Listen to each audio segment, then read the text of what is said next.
La question du woke est aujourd'hui une question très actuelle, mais souvent mal comprise. Pour parler du woke, qui veut dire éveillé, il convient d'en comprendre l'origine, il convient de comprendre ce que cela peut comporter de positif et les raisons pour lesquelles nous avons de bonnes raisons, des raisons légitimes de prendre plus qu'un recul par rapport à ce qui se passe. Le terme woke est un terme utilisé aux États-Unis au début du XXe siècle et qui désignait à l'époque les consciences qui étaient éveillées parce qu'elles avaient conscience des méfaits du racisme. Donc, qui était éveillé? Ce qui était éveillé, c'était la personne qui était capable de comprendre que le racisme était une chose terrible et bien évidemment inadmissible. Derrière l'expérience de l'éveil, qui est ici politiquement située, il faut quand même apercevoir que nous avons affaire à une des réalités les plus profondes de la pensée. C'est le Bouddha qui était appelé l'éveillé. Et le Bouddha était appelé l'éveillé, pourquoi? Parce qu'il voyait les choses avec les yeux de l'être et non pas avec les yeux de la réalité immédiate. Le sage, c'est celui qui se rend compte, comme Héraclite, qu'il n'y a qu'une seule sagesse, à savoir que le logos, le verbe de la sagesse, gouverne tout à travers tout. Qu'est-ce qui est réel pour le sage? Ce qui est réel, c'est pas le monde de la vie quotidienne avec les réactions immédiates et souvent passionnelles, mais c'est ce qu'il y a derrière. Donc on est éveillé quand à un moment on vit en permanence avec la sagesse et le sens de l'être et qu'on ne ramène pas tout au niveau du moi et de ses préoccupations, de ses désirs, de ses pulsions. Cela donne la haute conscience qui est à la base de la morale, à savoir que quand je suis éveillé, il y a deux choses qui se passent, c'est le bonheur et le respect. Quand je suis éveillé, je suis en état d'harmonie. Et cette harmonie, j'ai envie de la faire partager. Et donc, parce que je suis en harmonie, je suis heureux. Et parce que je suis heureux, je n'ai pas envie d'être heureux tout seul. Et j'ai envie de communiquer. Donc, il y a quelque chose de très joyeux dans l'expérience de l'être. Mais il y a aussi quelque chose de profondément respectueux.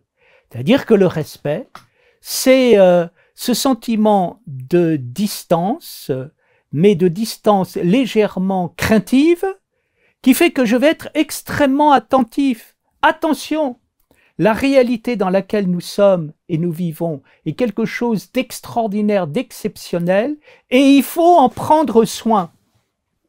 Et donc, je suis heureux, oui, je veux faire partager l'harmonie, mais en même temps, je suis vigilant au fait que l'harmonie, c'est quelque chose qui doit se protéger. Je ressens en moi l'appel de l'harmonie à travers le sentiment du devoir, qui est magnifique et qui s'exprime par le « il faut ». Attention, non seulement la réalité est savoureuse et fragile et il faut en prendre soin, mais nous avons un devoir à l'égard de cette réalité, de la protéger. Il faut la protéger. Quand on vit ainsi, on débouche sur quoi? On débouche sur le sens du visage, le sens de la personne, qui est le sens inouï de l'existence. C'est-à-dire, qu'est-ce qui est le plus extraordinaire à l'intérieur de la réalité? C'est l'homme quand il est éveillé, c'est-à-dire que l'homme est une harmonie éveillée à elle-même. C'est ça que nous sommes. D'où est-ce que nous venons? Nous venons de l'être. Nous exprimons l'être à l'intérieur de notre vie. Nous exprimons l'être à travers l'être qui est ce qu'il est et qui est harmonieux avec lui-même et qui est éveillé en tant que tel. Donc, l'éveil est une expérience tout à fait extraordinaire. Et quand je vis l'expérience de l'éveil, il ne me vient pas à l'esprit d'exclure qui que ce soit, de pratiquer une quelconque ségrégation. C'est à l'opposé du sentiment d'harmonie. Quand nous vivons l'expérience de l'harmonie, nous sommes en communion, je dirais, avec tout l'univers et avec toute l'humanité. Alors, qu'est-ce qui se passe? Il se passe bien évidemment qu'il y a dans l'existence des phénomènes de rejet, d'exclusion à l'intérieur de la vie sociale, et ce sont des choses particulièrement douloureuses. Je n'ai pas le temps de revenir sur l'histoire du racisme, mais c'est vrai qu'à un moment, il y a eu à la base du phénomène du racisme une exploitation de l'homme par l'homme, qui, pour justifier cette exploitation, a considéré qu'il y avait des races supérieures et des races inférieures et qu'ils avaient le droit de pouvoir exploiter ces races. Et puis vous avez eu, au moment de la libération de l'esclavage, qu'est-ce qui s'est passé? Eh bien, vous avez des gens qui ne supportaient pas la notion d'égalité. Ils aimaient bien être supérieurs, ils aimaient bien se sentir en état de supériorité. Donc, il y a cette passion terrible qui est à l'opposé, je dirais, des sentiments humains les plus fondamentaux, à savoir le plaisir de se sentir supérieur aux autres et puis de les rejeter en tant que tels. Et puis, vous avez dans les phénomènes de la vie sociale et de la vie humaine, des phénomènes d'exclusion de groupes sociaux à groupes sociaux, de classe sociale à classe sociale. Et il y a une tendance à un moment à former un groupe et à prendre un certain plaisir à exclure les autres. Et en s'arrogeant ici une supériorité. Et donc, c'est là où nous avons affaire à l'expérience terrible du racisme. Aujourd'hui, qu'est-ce que c'est que le woke? Le woke est un phénomène qui est extrêmement contemporain et qui caractérise le comportement que l'on trouve chez un certain nombre de jeunes, surtout aux États-Unis. Je dirais que quand on est jeune, on a envie de changer le monde et c'est tout à fait normal. Le problème pour changer le monde, c'est qu'il y a changer le monde et changer le monde. Il y a une manière de changer le monde qui est salutaire, qui est absolument nécessaire et qui permet le développement et le fait de corriger des inégalités et des injustices.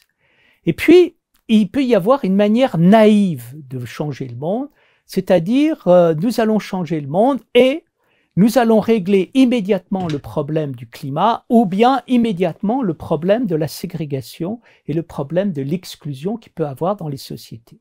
Et là, je dirais que c'est le problème posé par le woke. C'est quoi le problème posé par le woke? Je dirais que c'est le problème de ceux qui veulent en finir tout de suite. Et quand ils veulent en finir tout de suite, qu'est-ce qui se passe? Ils deviennent particulièrement violents et agressifs. Nous voulons immédiatement qu'il n'y ait plus aucun racisme. Nous voulons immédiatement qu'on puisse résoudre les problèmes de la planète.